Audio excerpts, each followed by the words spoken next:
Alors, donc la première approche, ça a été la création d'un atelier de culture professionnelle qui avait 2 objectifs. Donc tous les mardis, en fait, j'accueille certains jeunes, alors pas tous, hein, on ne peut pas faire une classe avec une vingtaine d'élèves, c'est juste impossible dans l'enseignement adapté. Mais on va dire que j'ai 3-4 jeunes.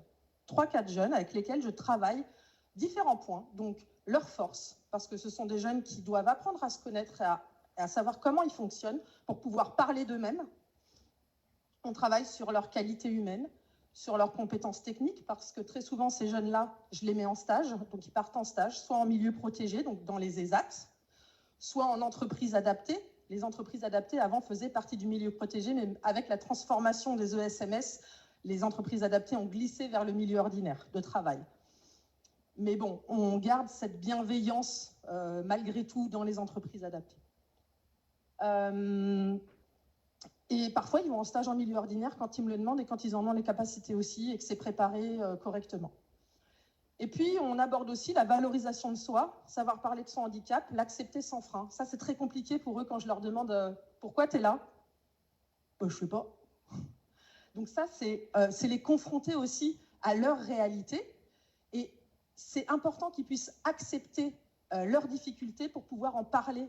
Parce qu'en fait, il n'y a que eux qui pourront mieux en parler que personne d'autre quand après ils iront travailler ou quand ils seront dans un environnement social avec des amis ou avec des personnes qu'ils vont rencontrer dans le cadre de leur travail ou peu importe. Mais ça, c'est quelque chose qui est très important. Ils pourront aussi dire ce dont ils ont besoin pour pouvoir être inclus plus facilement aussi dans un environnement de travail s'ils connaissent leur handicap et qu'ils l'acceptent totalement. Et puis après, on aborde aussi leur environnement de vie, parce que ce sont des jeunes qui sont en milieu protégé. Vous savez, ils prennent le bus le matin, ce sont des bus de l'IME. Le trajet est toujours le même, ça les emmène à l'IME. L'après-midi, ils repartent avec les bus et ils ne sortent jamais. Ils n'ont pas de lien social ou très peu de lien social avec le monde extérieur. Donc ce qui me semblait important, c'était de leur apprendre à mieux connaître leur environnement de vie. Parce qu'en fait, ils font partie de la société et que si on parle d'inclusion, ça entre aussi dans cette démarche inclusive que de savoir où j'habite, dans quel bassin économique j'habite. Alors bien évidemment, on adapte les termes, le vocabulaire qui est employé pour qu'ils comprennent bien. Donc on parle des différences entre le milieu protégé et le milieu ordinaire. On découvre des métiers, alors j'ai mis autres que ceux induits par l'IM-Pro et proposés par les AT. Parce que ça, c'est important en fait. Dans la majorité des IM-Pro, vous allez toujours trouver les mêmes choses, les mêmes ateliers. Les espaces verts, la cuisine, le ménage, l'entretien, des ateliers artistiques, créatifs, la menuiserie, le bois. C'est ce que vous allez retrouver principalement. Parce que ce sont des compétences techniques qu'on peut automatiser et qui sont assez faciles dans les apprentissages. Je dis assez faciles parce que, en général, ceux qui vont en espace vert ont un niveau un petit peu plus haut que les autres parce qu'en espace vert, on leur demande une certaine autonomie de travail et une notion de la sécurité par le biais des machines qui sont utilisées.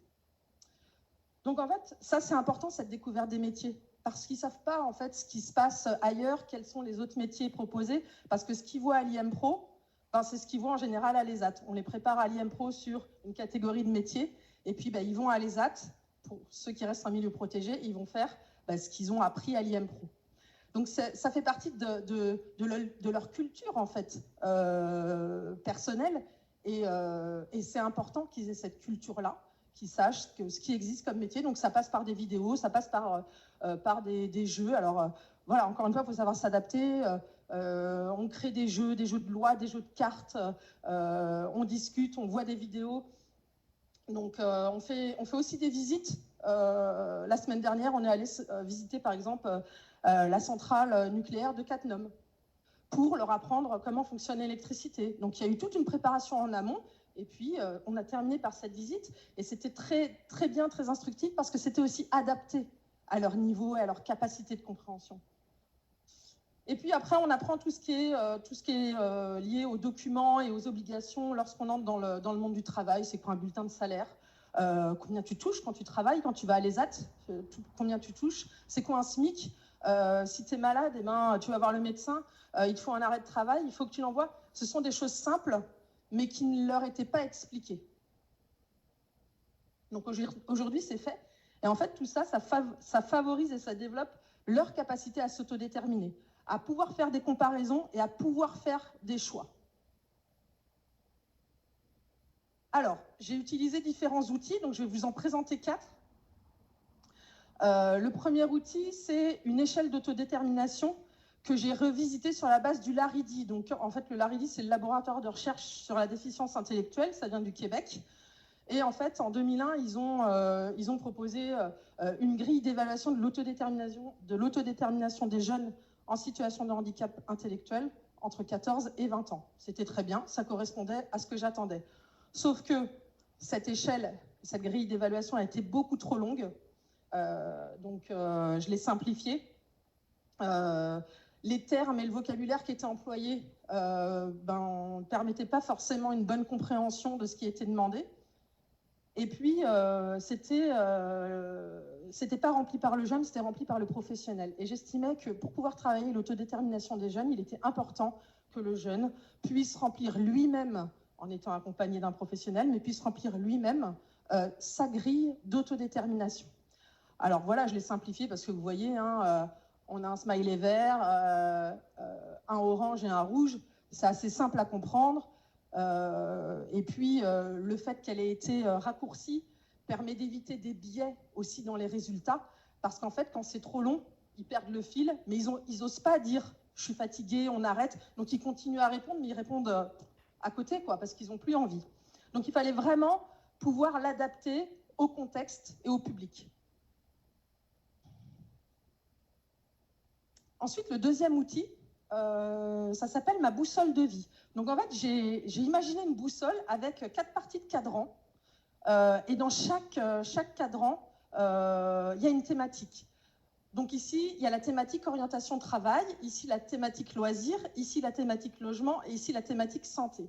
Et je ne sais pas si vous voyez, mais j'ai fait une gradation. À chaque fois, il y a 3 possibilités de réponse avec une partie verte, une partie jaune, une partie orange. Pourquoi ? Parce qu'en fait, le discours que je leur tiens quand on fait cette boussole de vie, c'est si tu avais une baguette magique, 2 minutes ? Ok.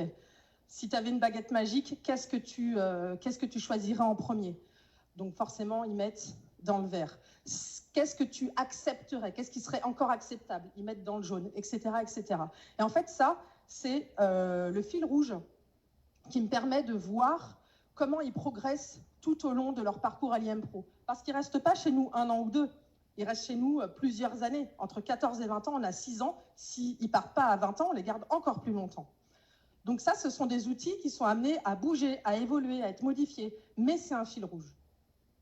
Et pour aller encore plus loin et pour leur permettre la projection, parce que ça, c'est compliqué aussi pour eux de se projeter, d'imaginer des étapes pour atteindre leurs objectifs, j'ai créé ma montagne personnelle. Bon, avec 4 étapes, c'est le maximum. En général, ils s'arrêtent à 2 ou à 3. Hein.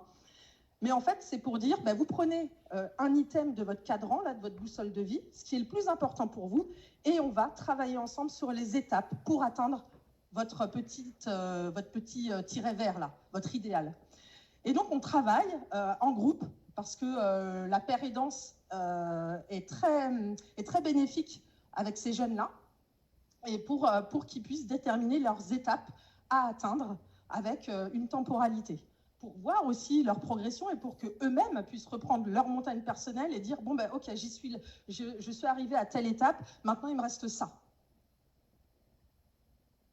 Et enfin, dernier outil, parce qu'il doit me rester peut-être 30 secondes, c'est un outil de CAA. Alors la CAA, c'est la communication alternative